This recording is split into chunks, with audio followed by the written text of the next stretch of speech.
विपिन बाबू एक कवि थे जिन्हें दुनिया में सबसे ज्यादा सुंदर रचना महिला ही लगती थी।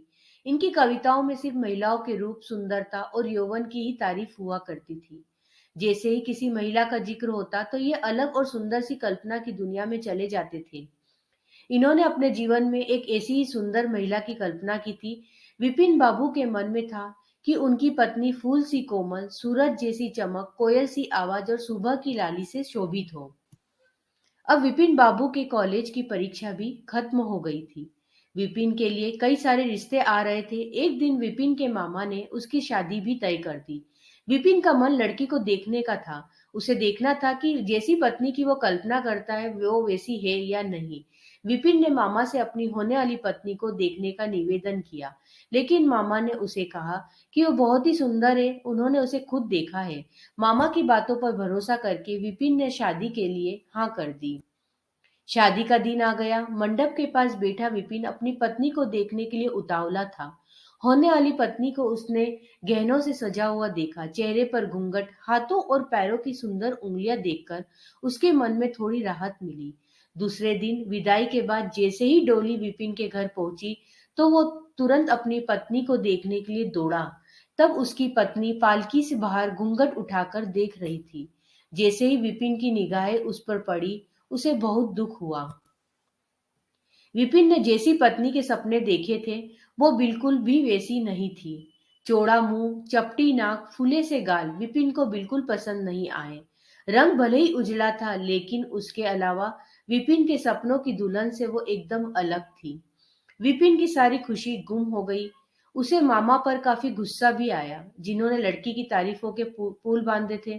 सबसे पहले उसने मामा से लड़ाई की, उसके बाद ससुराल वालों से और फिर अपने घर वालों से। विपिन के मन में हुआ कि इस महिला के साथ किस तरह से पूरा जीवन बिताऊंगा। इसके साथ पूरा जीवन मुझे कांटों भरा लगेगा। मैं सोच भी नहीं सकता कि ऐसी महिला से मेरी शादी हो गई। मेरे क्या ख्वाब थे और क्या हो गया। भगवान को मेरे साथ ही ऐसा करना था। फिर उसके मन में हुआ कि शादी मैंने जबरदस्ती तो की नहीं थी। अब इस लड़की को क्या पता था कि पत्नी को लेकर मेरे क्या सपने थे। इसमें इसका क्या दोष है। इस सोच के बाद भी विपिन का दिल उसे स्वीकार करने को तैयार नहीं था। वो घंटों श्रृंगार करती थी, अपने बाल संवारती थी, लेकिन विपिन के मन को बिल्कुल भी नहीं भाती। विपिन हरदम उससे दूर भागता और उस पत्नी पूरे भाव के साथ उसकी सेवा करना चाहती थी। होते होते विपिन घर में पल भर भी नहीं टिकता था। जब भी विपिन की पत्नी आशा उससे कुछ बात करने की कोशिश करती, वो उसे दो खरी खोटी सुना देता। विपिन रोज दोस्तों के साथ बाहर जाता और पत्नी घर में उसका इंतजार करती रह जाती। काफी दिनों के बाद जब विपिन घर खाना खाने के लिए आया तो आशा ने कहा कि आप मेरी वजह से घर में रहना ही छोड़ देंगे क्या। विपिन ने मुंह मोड़ते हुए जवाब दिया, घर में ही तो रहता हूँ, बस आजकल नौकरी ढूंढने के लिए ज्यादा दौड़ भाग करनी पड़ रही है। आशा ने कहा, मैं खूब जानती हूँ कि आप घर में क्यों नहीं टिकते। आप किसी डॉक्टर से बात करके मेरा चेहरा वैसा क्यों नहीं बना देते हैं जैसा आप चाहते हैं। विपिन ने चिढ़ते हुए कहा, क्यों तुम बेवजह फिजूल की बातें कर रही हो। तुम्हें यहाँ आने के लिए किसने कहा। उसकी पत्नी ने पूछा, जब आपको किसी चीज से परेशानी है तो उसका इलाज भी करना होगा ना। विपिन बोला, भगवान जिस काम को नहीं कर पाया उसे मैं कैसे कर दूंगा। गुस्से में आशा कहने लगी, इसके बारे में आपको सोचना चाहिए कि भगवान ने जो किया है उसके लिए मुझे सजा क्यों मिले। हर तरह की सूरत वाले लोग दुनिया में हैं, लेकिन उनके पति ऐसा व्यवहार उनसे नहीं करते। विपिन ने झल्लाते हुए जवाब दिया कि क्या मैं तुमसे कोई गलत व्यवहार करता हूँ। क्या कभी मैंने तुमसे लड़ाई की है। तुम ही मेरे सामने आकर मुझसे बहस करने लगती हो। ये सब सुनकर आशा वापस चली गई। उसे लगा कि इन्होंने मेरे प्रति अपना दिल पत्थर का बना लिया है, अब ये मेरी एक नहीं सुनेंगे। इधर विपिन का ऐसा रवैया देखते देखते आशा बीमार हो गई। वो अपनी जिंदगी से निराश थी। उधर बीमार आशा को देखने विपिन एक बार भी नहीं गया। उसके मन में था कि इसे कुछ हो जाए तो इस बार अपनी पसंद की लड़की से शादी कर लूंगा। अब तो विपिन को और भी छूट मिल गई थी। पहले कभी-कभी आशा रोकती-टोकती और बाहर जाने की वजह पूछ लेती, लेकिन अब विपिन पूरी तरह से आजाद था। गलत आदतों में पड़कर विपिन सिर्फ अपने पैसे ही बर्बाद नहीं कर रहा था, बल्कि सेहत और चरित्र सब कुछ खो रहा था। होते-होते विपिन का पूरा शरीर पीला और कमजोर पड़ने लगा। शरीर में सिर्फ हड्डियां ही नजर आ रही थी और लाखों आंखों के आसपास काले घेरे व गड्ढे पड़ गए थे। अपने चेहरे को देखकर रोज विपिन उसे संवारने की कोशिश करता, लेकिन कुछ हो नहीं पाता। एक दिन महीनों से बीमार पड़ी आशा बरामदे के पास चारपाई पे लेटी थी। उसने विपिन को काफी समय से नहीं देखा था, इसलिए किसी से विपिन को बुलवा भेजा। आशा के मन में था कि बुलावा तो भेज दिया है, लेकिन वो आएंगे या नहीं। आशा का बुलावा मिलने पर आज विपिन पहले की तरह झल्लाया नहीं। वो बिना संकोच किए आज आशा के पास जाकर खड़ा हो गया। जैसे ही आशा ने उसे देखा तो हैरान हो गई। उसने पूछा, क्या आप बीमार हैं? बहुत दुबले हो गए हैं और पहचान में भी नहीं आ रहे हैं। विपिन ने कहा, जिंदा रहकर भी अब क्या करना है? आशा ने नाराज होते हुए ही विपिन का हाथ पकड़कर चारपाई पर बैठा दिया और बोली, दवाई क्यों नहीं करते? आज आशा के इस तरह उसे खींचने पर विपिन नाराज नहीं हुआ। उसके व्यवहार में वो करवाहट नहीं थी, उसका गुस्सा जैसे पिघल गया था। चारपाई में बैठते ही विपिन ने जवाब दिया, अब दवाई से मेरा कुछ नहीं होगा, मौत ही मुझे अपने साथ लेकर जाएगी। मैं ऐसा तुम्हें दुख देने के लिए नहीं कह रहा हूं। मैं भयंकर रोग से ग्रस्त हूँ और अब मैं बच नहीं सकता। इतना कहते ही विपिन चारपाई पर बेहोश होकर गिर गया।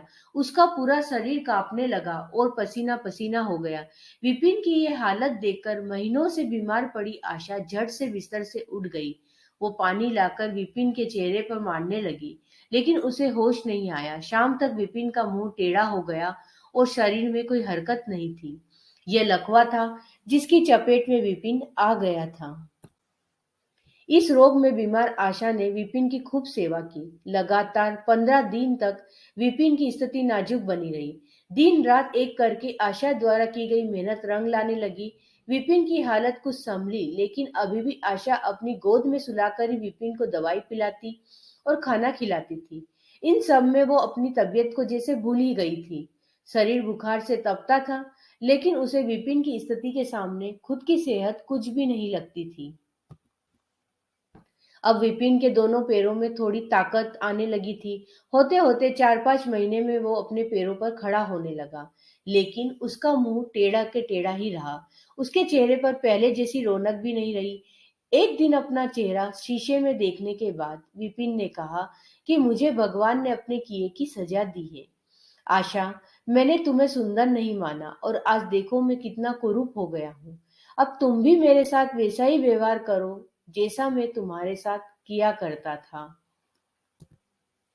आशा ने हंसते हुए पति से कहा, आप मेरी आंखों में देखेंगे तो पता चलेगा कि आप में कोई अंतर नहीं आया है। आप पहले जैसे थे अब भी वैसे ही हैं। विपिन बोला, अच्छा, बंदर जैसा मुंह दिख रहा है और तुम कहती हो कि कोई अंतर नहीं आया है। तुम्हें मालूम है ना, भगवान ने मुझे मेरी करनी की सजा दी है।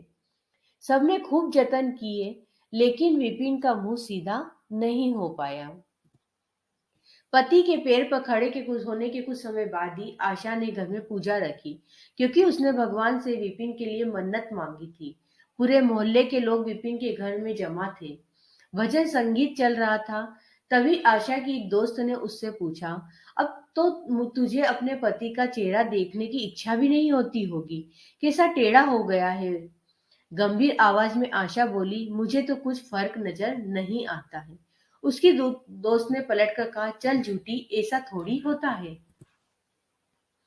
फिर आशा कहने लगी, सच कह रही हूँ, मुझे उनकी आत्मा मिली है जो उनके रूप से बढ़कर है और मैं हमेशा उनकी आत्मा को ही देखती हूँ। विपिन कमरे में दोस्त के साथ बैठा था। तभी उसके एक दोस्त ने बरामदे की तरफ खुलने वाली खिड़की खोल दी। उसने विपिन से पूछा, आज तो यहाँ कई खूबसूरत लड़की है, बता तुझे कौन सी अच्छी लग रही है? विपिन ने कहा, खिड़की बंद कर दो, और जहां तक रही पसंद की बात, तो मुझे वही पसंद है जिसके हाथ में फूलों की थाली है। दोस्त ने पूछा, तेरे चेहरे के साथ पसंद भी खराब हो गई है क्या? मुझे तो वो दूसरों से कम खूबसूरत लगती है। विपिन बोला, मैं उसकी आत्मा को देख रहा हूँ। वो हर किसी की सूरत से ज्यादा सुंदर है। तब उसने पूछा, अच्छा, यही तुम्हारी पत्नी है? विपिन ने कहा, हाँ बिल्कुल, यही वो देवी तुल्य महिला है। इस कहानी से सीख मिलती है, व्यक्ति की बाहरी सुंदरता नहीं बल्कि मन की सुंदरता देखनी चाहिए। बाहरी सुंदरता कभी भी फीकी पड़ सकती है, लेकिन जिसका मन सुंदर है वो व्यक्ति हमेशा ही सुंदर रहता है।